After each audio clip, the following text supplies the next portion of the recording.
Who did Rama have to fight after Ravana? The demon king everyone thought was the greatest threat? Would you believe the most powerful battles sometimes come after the world thinks the story is over?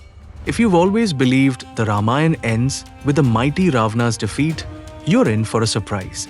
Today, we're about to uncover the lesser-known confrontations Rama faced after the war in Lanka. The battles were not just on fields, but within hearts and minds, tests that question what it truly means to be a hero, a king, and a human. Before we dive deeper into these forgotten chapters, pause for a moment. If you love stories that go off the beaten path, or you want to understand epic tales beyond what you hear in school, don't forget to subscribe to our channel. We've got more tales that will keep you coming back. After the golden city of Lanka echoed with the clash of steel and Ravana lay defeated, everyone expected tales of glory and homecoming celebrations. Rama's army was weary but triumphant. The air was thick with relief. The sun rose gently over the battered land, painting the ashes in hues of hope. But as Rama looked out at the horizon, the weight on his shoulders did not lift. He knew that battles come in many shapes. The scars of war often run deeper than wounds on the body. The biggest tests waited for him on the road back to Ayodhya. Confetti and praises, yes, but also doubt, whispers, and more heartbreak. The first challenge came not from a demon, but from Rama's own heart and the world's unyielding gaze. Sita, his beloved wife, had spent months captive in Ravana's palace. Word spread, people muttered, even the purest lotus floats on muddy water. The truth is, Sita's purity was questioned despite everything she endured. The world doubted. Rama, torn as a king and a husband, faced questions no sword could quiet. As the journey home began, Rama wrestled with his own mind. Shadows flickered in his thoughts. Should he accept Sita back as his queen? Could he silence the doubts of his people? Ramayana tells us, powerful men are not just tested in battlefields, they are tested in their hearts. Rama's inner conflict became his fiercest enemy. But what about physical force? Was there anyone Rama fought literally after Ravana? Here's where ancient texts and folk stories expand the tale, sometimes taking it into the territory few people know.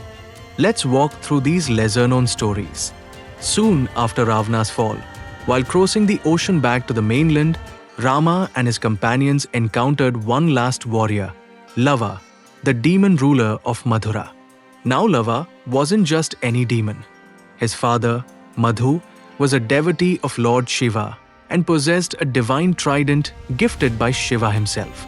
This trident could slay any enemy, making Lava nearly invincible. After Lanka's war, as Ayodhya was rebuilding, the people of Mathura pleaded for rescue from Lava's tyranny. They turned to Rama, the hero who had slain Ravana. With a heart heavy from earlier battles, but a sense of duty burning strong, Rama sent his youngest brother, Shatrughna, to face Lava. Rama's thoughts echoed the burden of leadership. Each corner of the world sends its storms, and a king must meet everyone, not just the ones in front of his own door. As the armies clashed on muddy fields under pale sunlight, Shatrughna faced Lava's deadly weapon. Fear flickered in Shatrughna's eyes. How could anyone win against a weapon blessed by Shiva himself? The battle raged, dust filling the air, desperate shouts echoing from hill to hill. Shatrughna remembered Rama's encouragement. Victory is not always written by strength, but by wisdom and courage. In a flash, with quick thinking, Shatrughna waited until Lava was not wielding the trident. He seized his chance, launching his arrow with the force of all his hopes and fears. Lava fell, and with it, the darkness that had smothered Mathura lifted. After the dust settled, Shatrughna established a new city, continuing the legacy of Rama's family. But the battles weren't just outside. When Rama returned to Ayodhya, the hardest fight peaked. The fight of reputation, the fight for Sita's honor. The celebrations faded, and harsh rumors grew louder. Rama, torn apart, asked Sita to prove her purity through the Agni Pariksha, a trial by fire.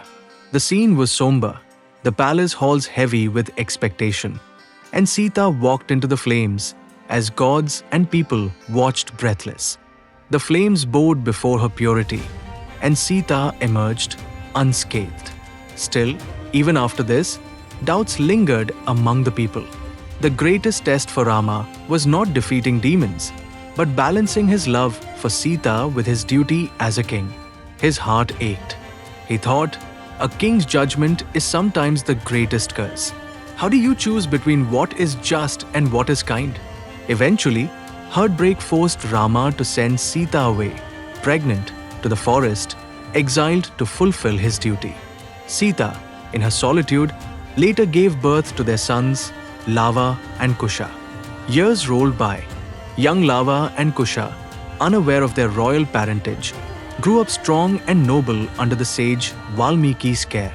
Rama's most unexpected fight happened when he performed an Ashwamedha Yajna, the horse sacrifice ritual, meant to establish his imperial power.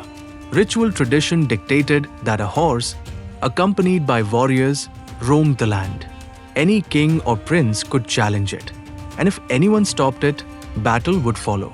In the forest, the wandering horse was seized by Lava and Kusha. Rama's own sons, unknown to him, stood ready to fight his army. The warriors tried to reclaim the horse, but Lava and Kusha, with courage and pride, defeated one after another. Lakshman, Bharat, Shatrughna, all the brothers fell before their might. Rama, watching the defeat of his bravest warriors, felt the old pain return. I have conquered demons and kings, but can I conquer my own fate? It was only after Sita revealed the boy's true identity that the swords were lowered, and hearts finally found peace for a while. So who did Rama really fight after Ravana? He fought the world's doubts, the burden of his own decisions, the heartbreak of loving and losing. And in a strange twist, he even fought his own sons, not out of anger, but out of fate's mysterious games. The settings after Lanka's war shift from gleaming palaces to stormy fields, from ramshackle huts in quiet forests to tense battle lines drawn by rivers. The emotions become raw, love tangled with duty, triumph clouded by heartbreak, strength tested by loss. If you look back, you will see that sometimes the greatest battles are not with monsters breathing fire, but with people, with honor, with family, and inside your own heart. Rama's real journey was not just on the path to Lanka, but on the long, winding road home filled with thorns, doubts, and unexpected enemies. If this story made you question what happens after every happily ever after, watch the next video on your screen. You won't want to miss what happens when old stories get new twists.